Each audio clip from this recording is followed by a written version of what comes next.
Sebelum belajar, marilah terlebih dahulu kita berdoa. Dalam nama Bapa dan Putra dan Roh Kudus. Amin. Ya Allah yang patut kami sembah, melalui Yesus Putramu, Engkau mewartakan Injil Kerajaan Allah. Terangilah hati, budi, dan pikiran kami, agar semakin mengenal kehendak-Mu melalui perumpamaan Yesus yang diwartakan kepada kami hari ini. Ya Allah, tuntunlah kami di dalam pelajaran ini. Amin. Dalam nama Bapa dan Putra dan Roh Kudus. Amin. Adik-adik yang terkasih, di dalam masyarakat kita terdapat aneka jenis pantun, pepatah, peribahasa, atau nasihat seperti yang tadi sudah dicontohkan ya. Semua itu digunakan oleh nenek moyang kita agar mudah diingat dan mudah dipahami. Dengan mengingat dan memahami makna-maknanya, seseorang tidak merasa ditegur atau dinasihati secara langsung, melainkan mereka merasa ditegur atau disapa oleh pemahamannya sendiri. Adik-adik yang terkasih, sekarang marilah kita menonton video animasi kitab suci berikut ya. Ada beberapa video tentang kitab suci, tentang perumpamaan yang perlu kalian simak. Suatu hari Yesus berkata kepada orang banyak, "Hal kerajaan surga itu seumpama harta yang terpendam di ladang, yang ditemukan orang, lalu dipendamkannya lagi."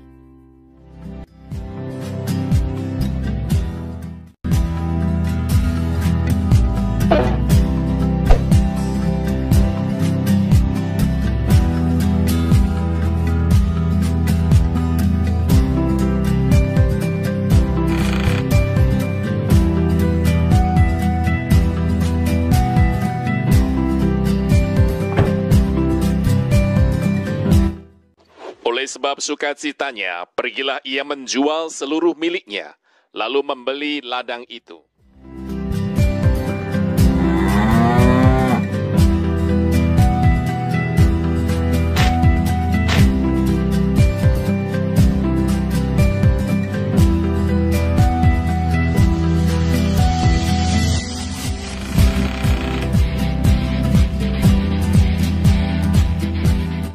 Demikian pula hal kerajaan surga itu seumpama seorang pedagang yang mencari mutiara yang indah. Setelah ditemukannya mutiara yang sangat berharga, ia pun pergi menjual seluruh miliknya, lalu membeli mutiara itu.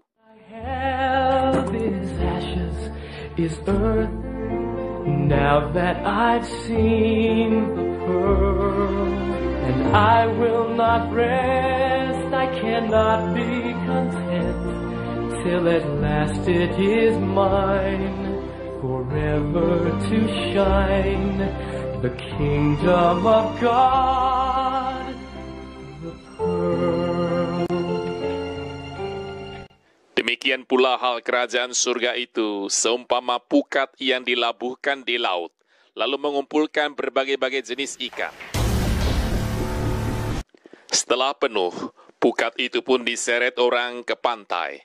Lalu duduklah mereka dan mengumpulkan ikan yang baik ke dalam pasu, dan ikan yang tidak baik mereka buang.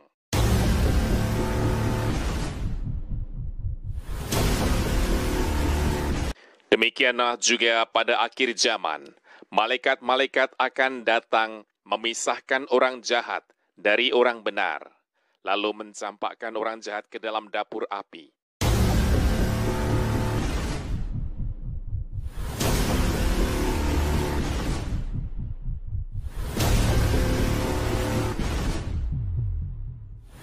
Di sanalah akan terdapat ratapan dan kertakan gigi. Mengertikah kamu semuanya itu? Mereka menjawab, "Ya, kami mengerti."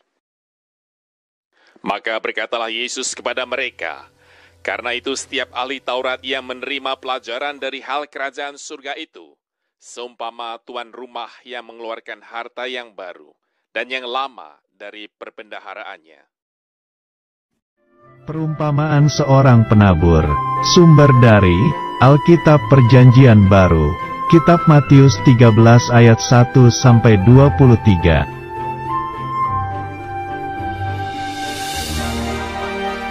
Suatu hari, ada seorang penabur yang keluar untuk menabur benih yang jatuh di atas 4 jenis tanah.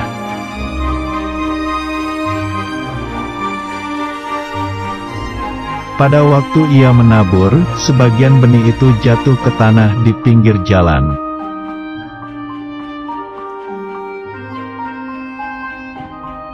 Lalu datanglah burung dan memakan benih itu semua sampai habis dan tidak berbuah.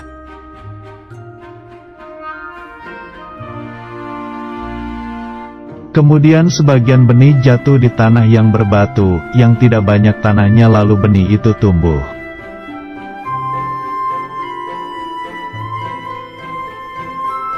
Tetapi setelah matahari terbit, benih itu menjadi layu dan kering karena tidak berakar dan tidak berbuah.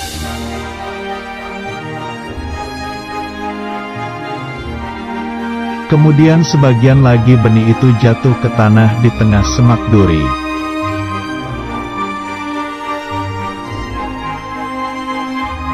Lalu makin besar semak duri itu dan menghimpit benih yang tumbuh itu sampai mati dan tidak berbuah.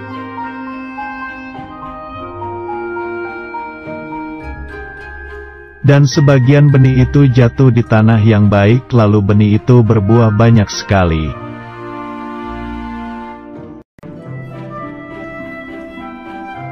Benih itu ada yang berbuah 30 kali lipat, ada yang 60 kali lipat, dan ada yang 100 kali lipat.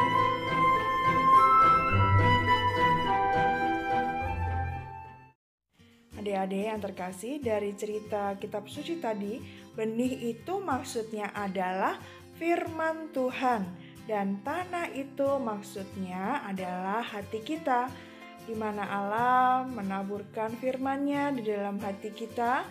Apakah kita bisa menerimanya atau tidak? Nah, itu tergantung dari bagaimana penerimaan diri dan hati kita terhadap firman Allah tersebut. Adik-adik, benih yang di pinggir jalan itu artinya adalah firman yang hanya didengar saja dan tidak memperhatikan firman itu. Lalu datang si jahat yang mengambil firman itu dari hatinya. Contohnya yaitu ketika kita mau berdoa atau misa di gereja, kita sambil bermain HP waktu ibadat. Nah, itulah contoh benih yang di pinggir jalan.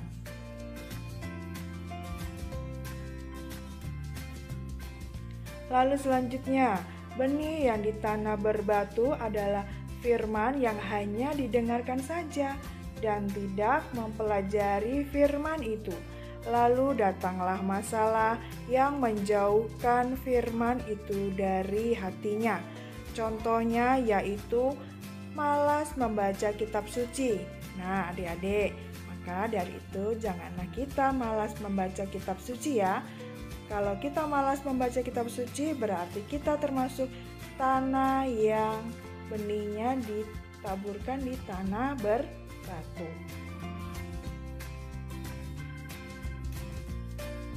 Lalu selanjutnya, benih yang di semak duri adalah firman yang hanya didengar saja dan tidak mempercayai firman itu. Lalu datanglah kekhawatiran menutupi firman itu di hatinya. Contohnya, takut akan hari esok. Nah, anak-anak, adik-adik, kita tidak tahu hari esok itu apa yang akan terjadi. Maka tetaplah kita percaya pada kasih penyelenggaraan Tuhan. Selanjutnya, benih yang di tanah baik adalah firman yang didengarkan dan disambut, yaitu memperhatikan, mempelajari, dan mempercayai firman itu. Contohnya, rajin membaca kitab suci atau Alkitab, merenungkan dan melakukan firman Tuhan. Nah, adik-adik, inilah yang harusnya kita lakukan dan kita laksanakan ya.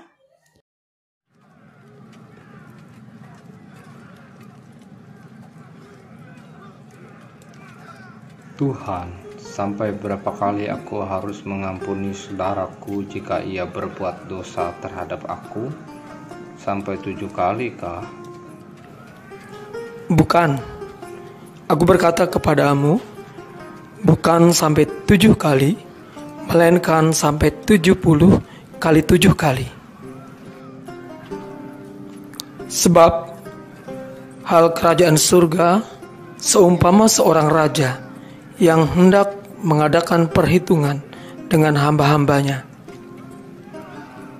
Hamba, setelah kami mengadakan perhitungan, hutangmu sebesar 10.000 talenta.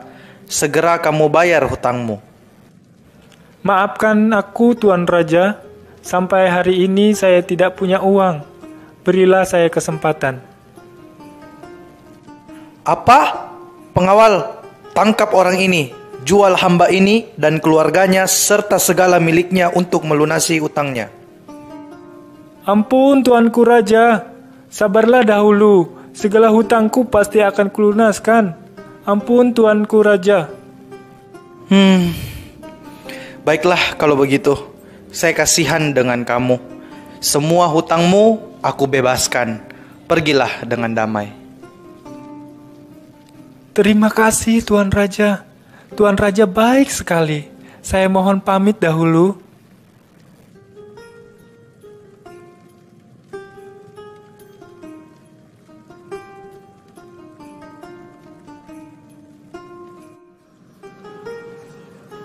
Hei, kapan kamu bayar hutangmu? Kan aku beri, mohon beri saya kesempatan, pasti saya bayar. Saya tidak mau tahu, sekarang bayar. Kalau tidak, kamu akan saya penjarakan. Dulu, saya pasti bayar. Dasar kamu, ayo ikut saya ke penjara. Ampuni saya, Bari, cabutlah laporanmu, nanti saya bayar hutang saya. Saya tidak peduli. Kalau kamu tidak bisa bayar, selamat menikmati penjara. Hahaha. Brad, apa kau tahu kalau Anto dipenjarakan oleh Bari karena ia tidak sanggup membayar hutangnya? Apa? Tega sekali, Bari. Padahal yang saya dengar hutangnya 10.000 talenta sudah dihapuskan oleh Tuan Raja. Itu kan lebih besar daripada hutang Anto yang hanya 100 dinar. Iya, makanya saya mau pergi ke penjara kota melihat keadaan Anto. Oke, Peter. Mohon maaf saya tidak bisa ikut ya. Sukses selalu buatmu. Oke, Brad. Bye. Selamat pagi, Pak. Saya mau tanya apakah ada yang namanya Anto di sini? Oh, ada. Silakan masuk ke sel nomor 2. Anto, bagaimana kabarmu?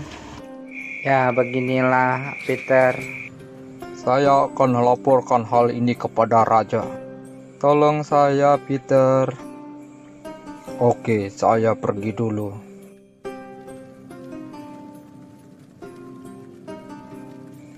Selamat siang, Tuan Raja. Mohon maaf mengganggu Tuan. Ada apa, Peter? Begini, Raja. Hamba yang bernama Bari yang pernah Tuan Raja hapuskan hutangnya menangkap dan memenjarakan kawannya yang berhutang 100 dinar. Apa? Tega sekali, Bari. Pengawal, cepat tangkap Bari dan hukum dia sampai ia melunasi hutangnya. Tuan Raja memerintahkan untuk menangkapmu, sampai kamu bisa membayar hutangmu. Ampun. Sudah, jangan nangis, ayo ikut saya sampai kamu bisa membayar hutangmu.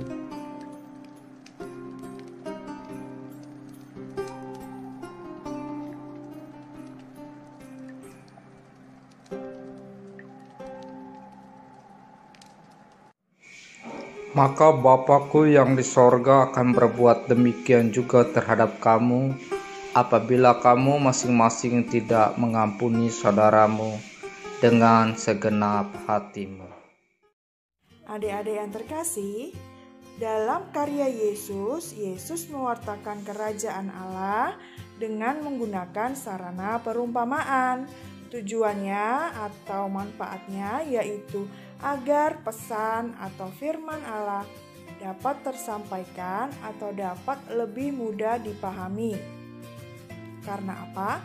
Kerajaan Allah itu sangat sulit dipahami oleh orang-orang zaman itu. Maka Yesus mewartakan kerajaan Allah menggunakan perumpamaan, tidak dengan bahasa yang tinggi atau yang sulit dipahami. Lalu, pewartaan Yesus tentang kerajaan Allah. Nah, apa itu kerajaan Allah? Kerajaan Allah adalah kerajaan damai, sejahtera, penuh kasih, keadilan, dan sukacita. Allah sendiri yang meraja dan Ia berkehendak menyelamatkan semua orang. Oleh sebab itu, jika kalian membaca kitab suci khususnya di Injil, maka terdapat banyak sekali kisah tentang perumpamaan-perumpamaan atau cerita. Cerita-cerita itu dikisahkan Yesus agar kita, para murid, para pembaca, para pengikut Kristus dapat memahami makna dari apa yang Yesus sampaikan dengan lebih mudah kita pahami, lebih mudah kita cerna dalam hati kita, dan dapat lebih mudah kita lakukan atau kita teladani bersama. Adik-adik yang terkasih, selanjutnya yaitu kalian mengerjakan latihan soal berikut ya. Ada 5 soal. Dapat kalian kerjakan dengan melihat video-video yang sebelumnya ya, karena soal-soal tersebut mencakup tentang inti dari berbagai video yang telah kalian tonton sebelumnya. Selamat mengerjakan ya adik-adik. Semangat dan tetap tersenyum, oke? Selanjutnya, marilah kita mengakhiri pembelajaran kita kali ini dengan berdoa. Dalam nama Bapa dan Putra dan Roh Kudus, amin. Ya Tuhan, mampukanlah kami mengerti akan sabda-sabda-Mu dalam kitab suci, agar hidup kami makin terarah kepadamu, dan kami pun mampu mengamalkannya dalam hidup sehari-hari. Amin. Dalam nama Bapa dan Putra dan Roh Kudus. Amin. Tuhan memberkati kita semua. Amin. Sampai jumpa ya adik-adik di pembelajaran selanjutnya. Tetap semangat.